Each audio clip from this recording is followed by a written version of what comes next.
Well, good afternoon and welcome. I want to thank everybody for coming by this afternoon.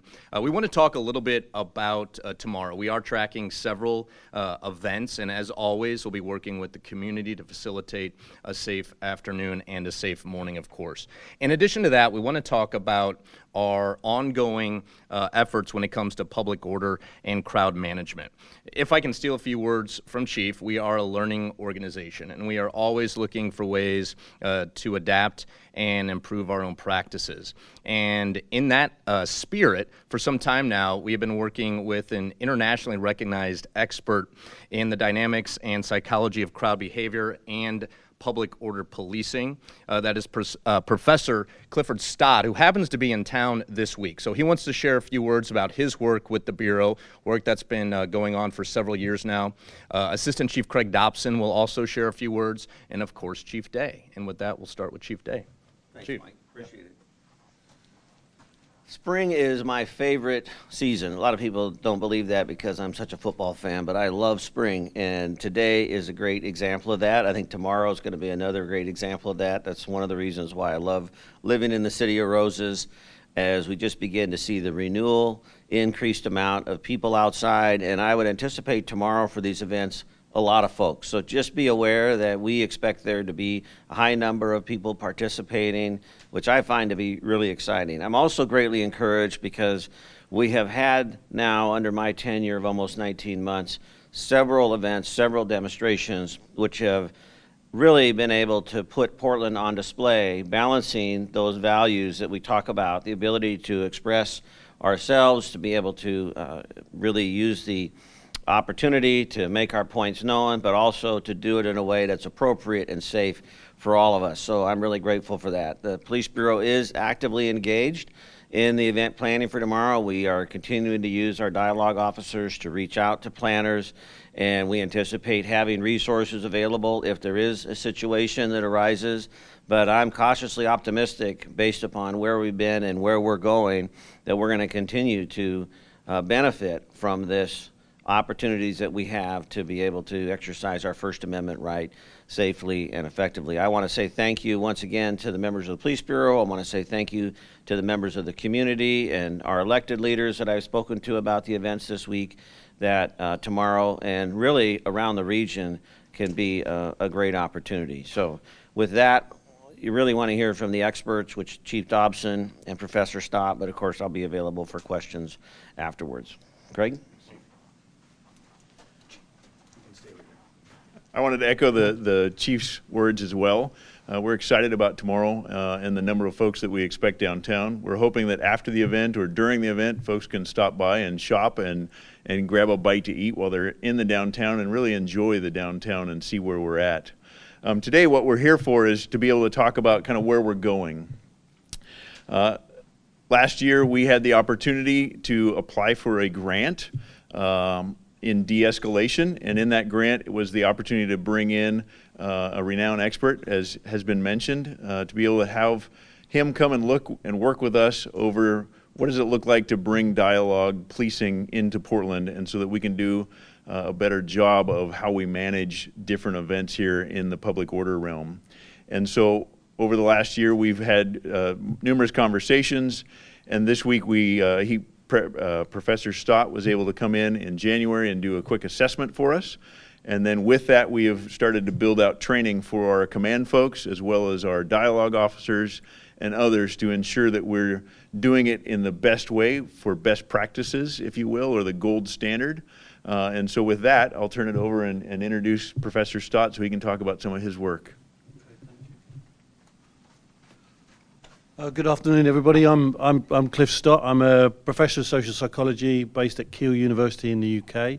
As already been mentioned, I'm an international expert on understanding crowd psychology and its implications for policing, particularly in relationship to helping the police to reorganize and organize in ways that give them the capability to de-escalate tensions and to manage crowd events in ways that maximize their capacity to facilitate human rights and constitutional rights and obligations. So with that, I've been here working with the organization to help drive forward their thinking about crowd policing, and I'm delighted to have the opportunity to be working tomorrow, observing how they're delivering that obligation, that responsibility in real time, and I'm looking forward to the opportunity to feed that back into the project that Chief Dobson has already talked to you about, that's been funded by the DOJ. I'm working with several law enforcement agencies across the United States, and I've been in the country pretty much since 2020, on and off, working with these different agencies to help learn the lessons from 2020, feed that into our understanding about science-based and evidence-based practice that is oriented towards the facilitation of these First Amendment rights and opportunities. So, as I say, I'm delighted to be here. I think the fact that I am speaks volumes about the extent to which the Portland Bureau of Police is forward-looking and leading edge in terms of driving this new agenda forward across the United States of America. I'm happy to entertain any questions that you have about the work that we're doing here. Yeah, I wanted to get your opinion on, I mean, I imagine you've also been looking at the Portland scene and what has changed here over the years. Can you talk a little bit about why things seem to have gotten more peaceful or less escalation during these protests? Is it simply because of this grant and what you guys are doing, or is there something going on within the communities that's changed? No, obviously there's something going on within the community. I think everybody looks back on 2020 with trepidation. I think everybody understands that as a community, nobody wants to be in that place. I think we are in a different environment now where the challenges ahead are going to be really quite profound in terms of people's concerns and potential opposition to some of the new policies that may be coming online. I think we are going to see lots of protests, and we need to make sure that some of the mistakes that were made in 2020 are not made again, and that we can see our way through any potential difficulties in ways that are as constructive as possible. Why we're in a situation at the moment where we haven't had confrontation, I don't really know, and that's in many ways why I'm really looking forward to getting out on the ground tomorrow to see what's going on, to meet some of the people from the protest community if that's possible, and hear their views and perspectives on where things are at the moment with the way that they're policed. What do you see as the key to balance to First Amendment protected activity and law and order? Where do you see the balance occurring? Proportionality is the one word I would use for that. I think the key issue here is about maximising police capability to de-escalate tensions and to deal with low-level problems.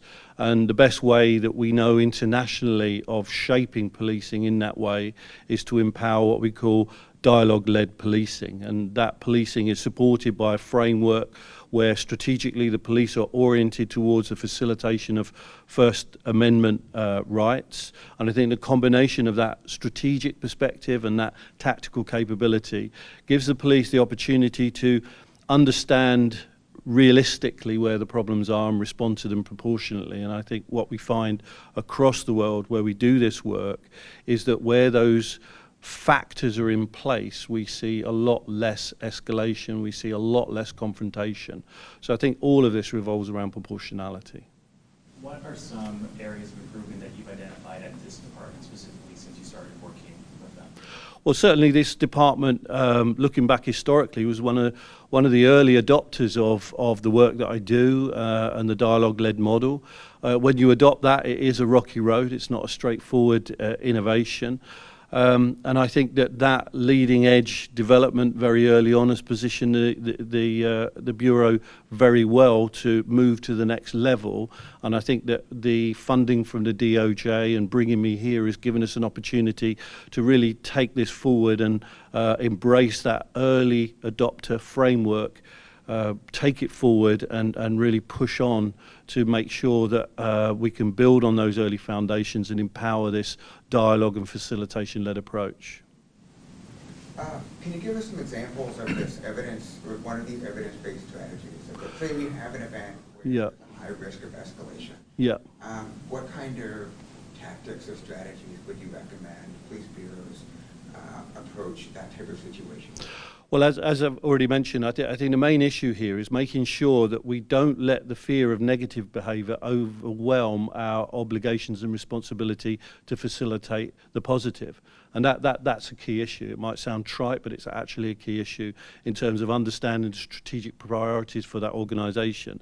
The second thing is to empower as much as you possibly can that dialogue capability. And that dialogue capability is not just about engagement with the protest crowd, it's about engagement with the protest community over time, building trust and confidence, and working beforehand with the protest community to try to manage out any potential underlying tensions and ensure that the fear of disorder doesn't create the disorder in its own right by creating a potential for overreaction. So again, I think at the heart of this is a model of dialogue-led policing.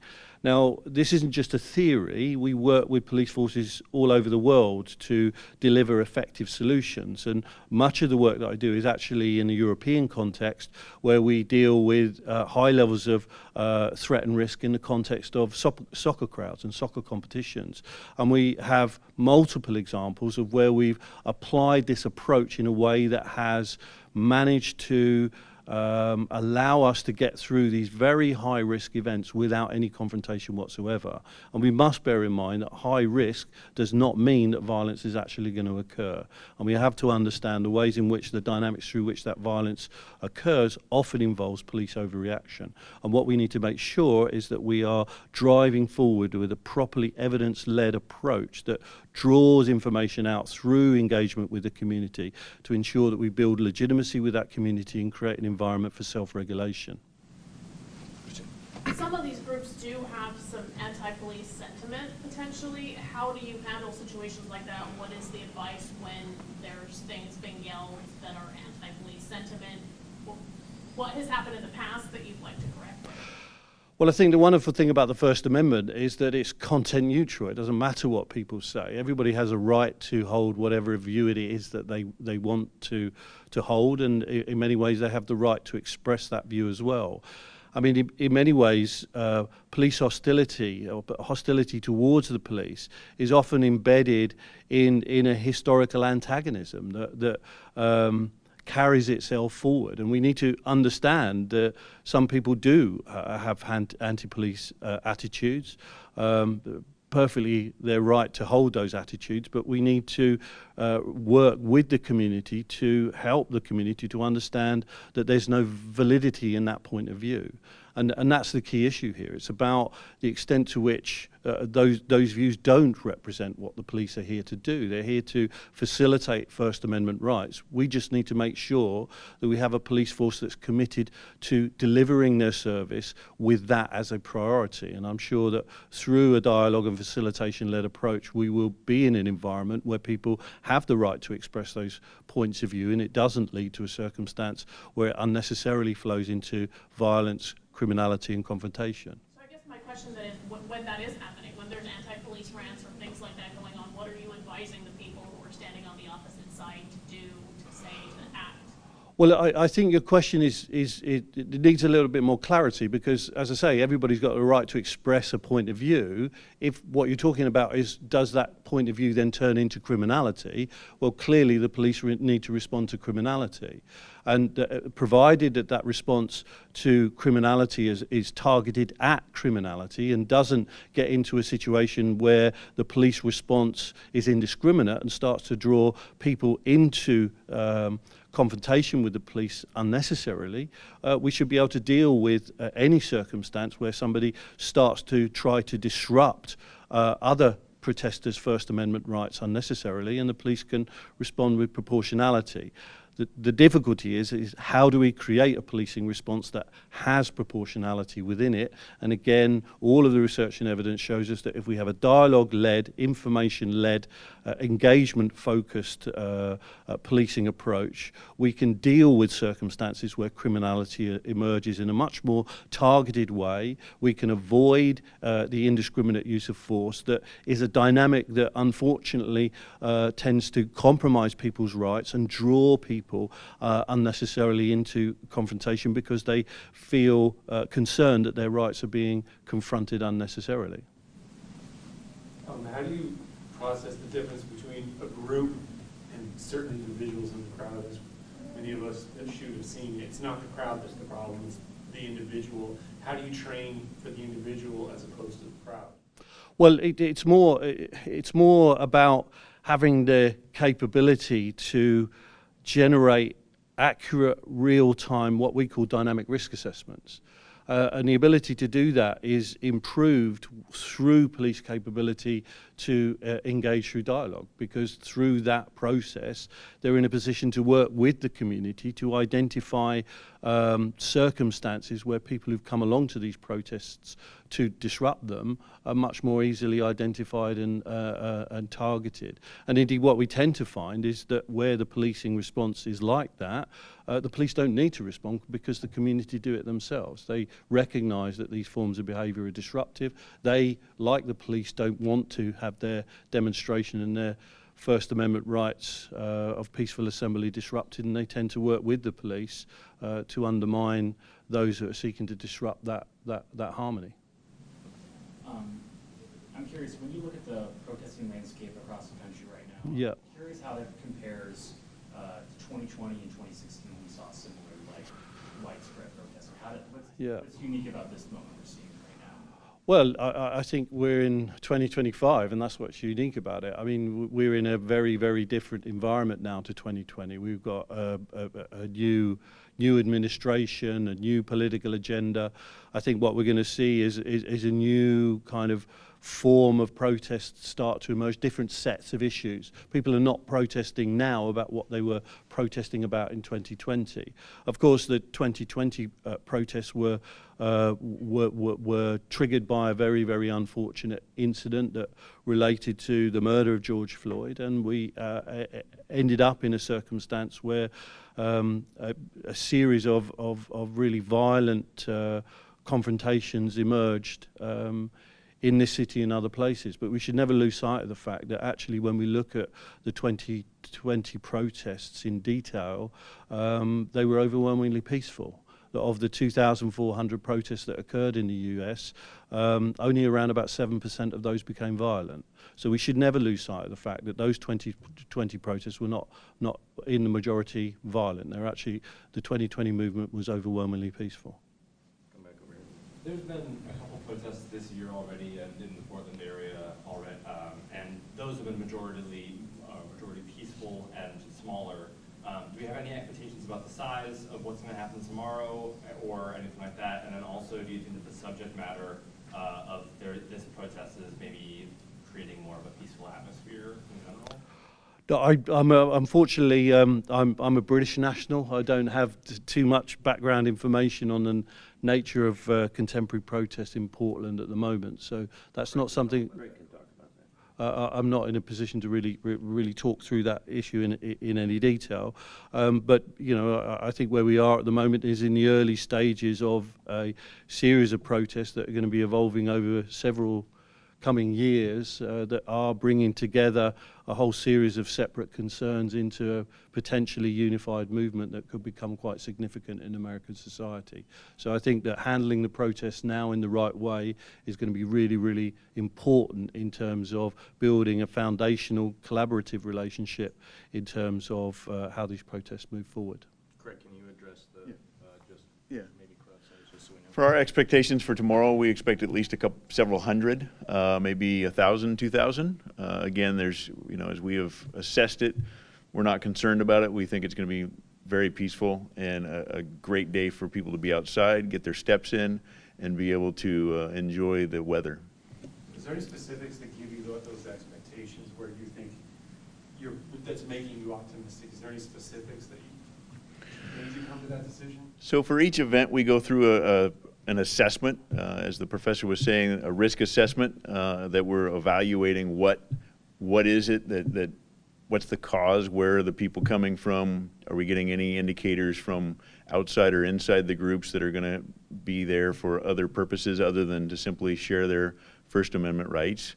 And we use also, we reach out to all the groups that we can to communicate with them, to develop a relationship with them when we can. Again, with this dialogue, that's where we're trying to go. We've had several of the groups that we will have tomorrow we've reached out to, and they have responded very well with us and conversed with us and explained where they're going and what their plan is for the day, which then lessens that concern of the unknown when there's a gap or a vacuum of information that always adds concern, but for the most part, most of the groups have all reached out to us and indicated what their intents and plans are, and so we're not concerned.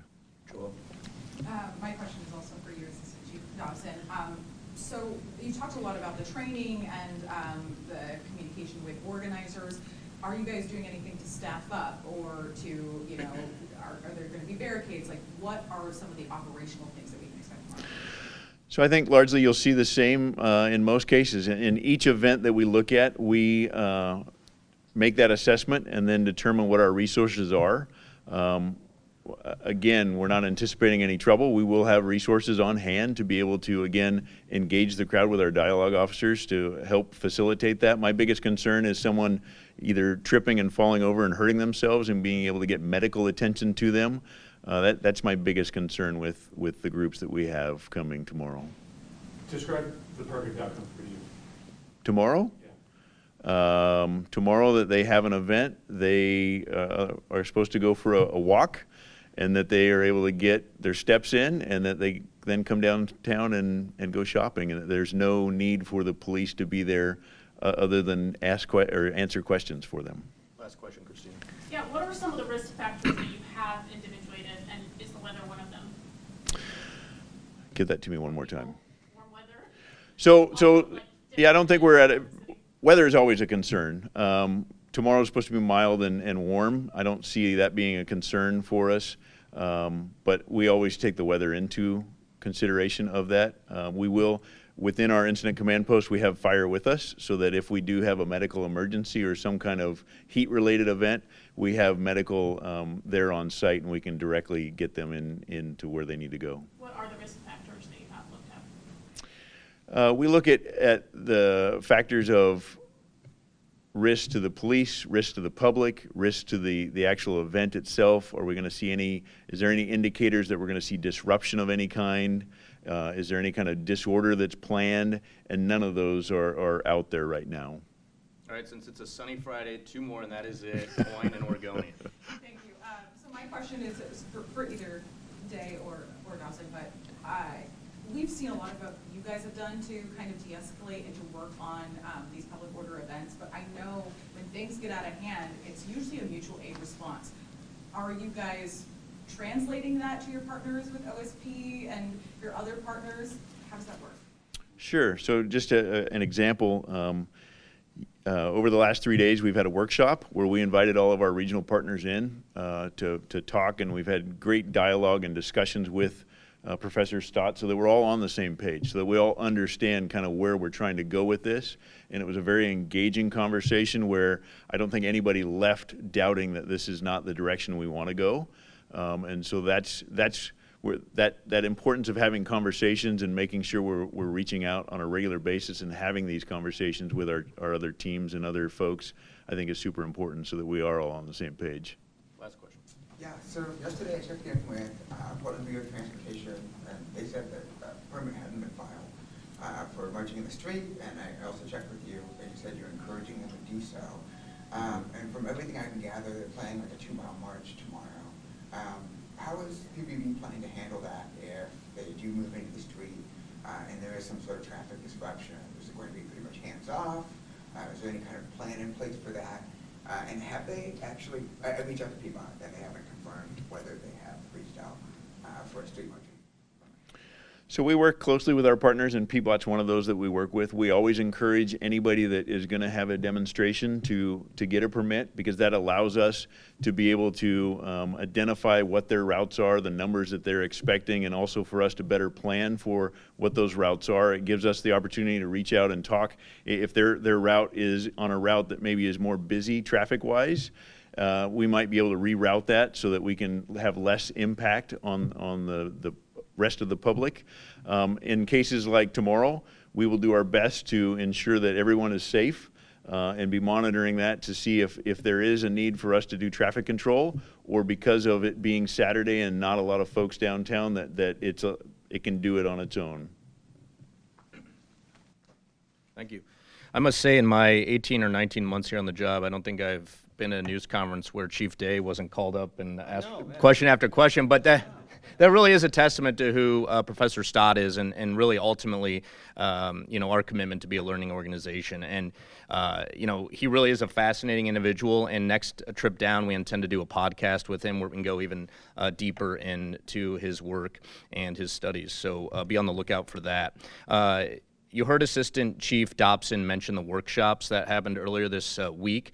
We actually had one of our photographers shoot some B-roll of that, and I'll be providing that to the news desks as soon as I get back upstairs, so you can sprinkle that into your coverage, and we'd appreciate you kind of showing some of that. And then lastly, yes, as far as tomorrow goes, the comms team will be monitoring the situation along with command staff, and so obviously encourage our newsrooms to keep an eye on Flash and on social media, and we'll keep you up to date if necessary. With that, thank you for coming and have a great weekend.